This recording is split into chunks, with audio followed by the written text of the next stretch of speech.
فاطمہ الزہرا سلام اللہ علیہا آپ کا یوم عرس ہے، تو آپ کی بارگاہ میں حاضری کے لیے چند باتیں آپ کے فضائل کے اوپر آپ کی گوش گزار کروں گا۔ اللہ تبارک و تعالی مجھے حق اور سچ عرض کرنے کی توفیق عطا فرمائے۔ حاکم نے مستدرک میں شیخین کی شرط پر صحیح حدیث نقل فرمائی ہے۔ فرماتے ہیں سیدہ پاک کی شان میں، اذا کان یوم القیامہ نادا مناد من وراء الحجب، فرماتے ہیں کہ جب قیامت کا دن ہوگا تو ایک منادی پردوں کے پیچھے سے من وراء الحجب یہ ندا دے گا۔ کیا ندا دے گا؟ آواز لگائے گا، یا اہل الجمع، کہ اے اہل محشر کے گروہ جو اربوں کھربوں لوگ ہوں گے، غضوا ابصارکم، اپنی نگاہوں کو جھکا لو۔ وہاں انبیاء بھی ہوں گے، وہاں اولیاء بھی ہوں گے، وہاں صلحاء بھی ہوں گے، وہاں صدیقین بھی ہوں گے، وہاں شہداء بھی ہوں گے، وہاں صالحین بھی ہوں گے، عام لوگ بھی ہوں گے، کروڑوں اربوں، پتہ نہیں رب جانتا ہے کتنا بڑا مجمع ہوگا۔ تو فرمایا جائے گا، یا اہل الجمع غضوا ابصارکم، کہ اے اہل محشر کے گروہ اپنی نظروں کو جھکا لو۔ کیوں جھکا لو؟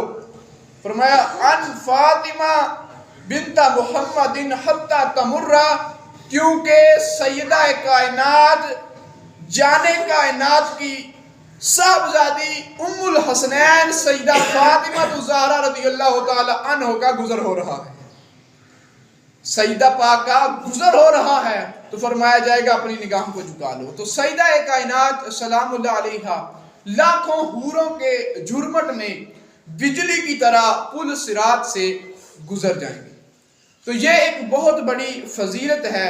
اللہ پاک نے بی بی مریم کو شان عطا فرمائی کہ فرمایا کہ یہ مریم اپنے زمانے کی عورتوں کی سردار ہے، یہ اللہ کے نبی عیسیٰ کی ماں ہے۔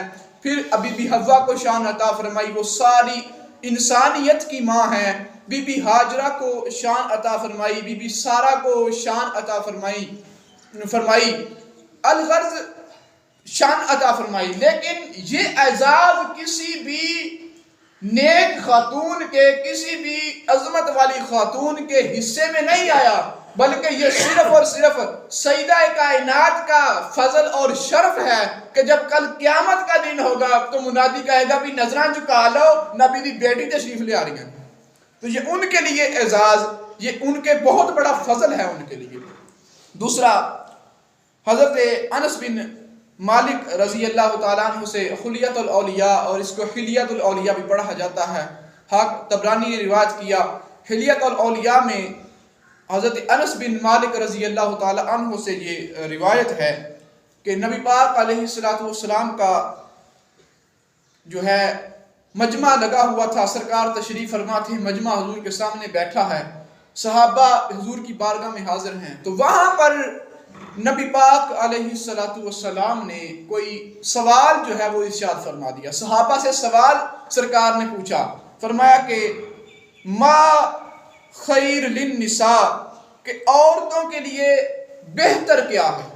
یہ سرکار علیہ السلام نے صحابہ سے سوال فرمایا، تو اب تو صحابہ فرماتے ہیں فلم ندری ما نقول، کہ ہم میں سے کوئی بھی اس کا جواب نہ دے سکا۔ سارے صحابہ ہیں وہاں، ابو بکر صدیق بھی ہوں گے، عمر فاروق بھی ہوں گے، عثمان غنی بھی ہوں گے، مولا علی بھی تشریف فرما تھے وہاں، حضرت طلحہ بھی ہوں گے، زبیر بھی ہوں گے، عبد الرحمن بن عوف بھی ہوں گے، اس امت کے قاری ابی بن کعب بھی ہوں گے، لیکن کسی نے بھی کوئی جواب نہ دیا۔ تو مولا علی رضی اللہ تعالیٰ عنہ چپکے سے اٹھے، فصار علی الی فاطمہ رضی اللہ تعالیٰ عنہ، تو حضور مولا علی رضی اللہ تعالیٰ عنہ اٹھے اور بی بی سیدہ فاطمہ سلام اللہ علیہ رضی اللہ تعالیٰ عنہ ان کے پاس چلے گئے، تو وہاں پر جا کر فاخبرہا بذالک، تو مولا علی رضی اللہ تعالیٰ عنہ نے کہا کہ وہاں پر یہ سوال ہو گیا ہے، تو ہم میں سے کوئی بھی اس کا جواب نہیں دے سکتا۔ حالانکہ مولا علی رضی اللہ تعالیٰ عنہ باب مدینہ العلم ہیں، فرمایا کہ انا مدینہ العلم وعلی بابها، کہ میں علم کا شہر ہوں اور علی اس کا دروازہ ہے۔ لیکن کوئی بھی وہاں پر جواب نہ دے سکا. تو یہاں پر سیدہ کائنات کی فقاہت پتہ چلتی ہے، یہ ان کا علم پتہ چلتا ہے، ان کا شرف پتہ چلتا ہے کہ وہ صاحبزادی اللہ تبارک و تعالیٰ کے محبوب کی ہیں.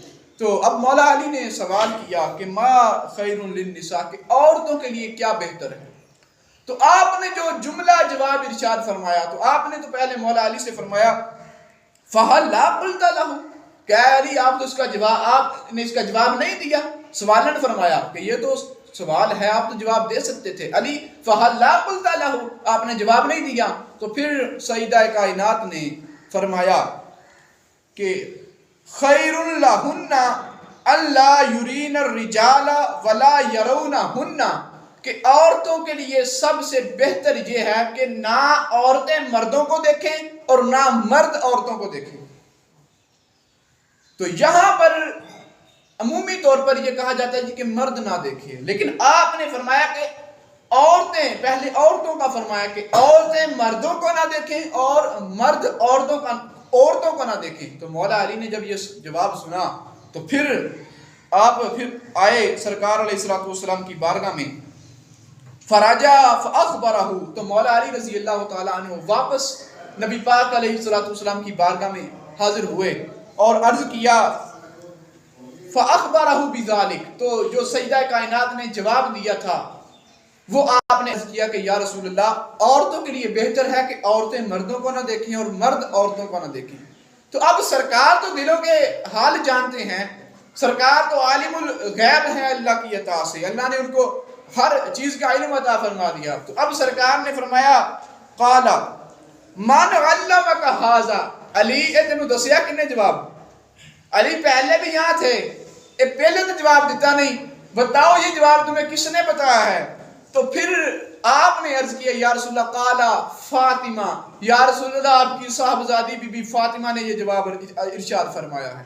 تو جب یہ سنا نبی پاک علیہ السلام نے، تو سرکار علیہ السلام نے پھر فرمایا انہا بدعۃ منی، میری بیٹی تو میرے جگر کا ٹکڑا ہے، میری بیٹی تو میرے جگر کا ٹکڑا ہے. تو یہ ہے شان ورود اس حدیث کا کہ فاطمہ تو بدعۃ منی، کہ فاطمہ میرے جگر کا ٹکڑا ہے. تو اب اس حدیث کی بنا پر، اور یہ صحیح حدیث پاک جو ہے حلیت الاولیاء والی، اس کی بنا پر امام سہیلی نے یہ استدلال اور یہ حکم ارشاد فرمایا ہے کہ سیدہ پاک کی توہین رسالت قرار پائے گی.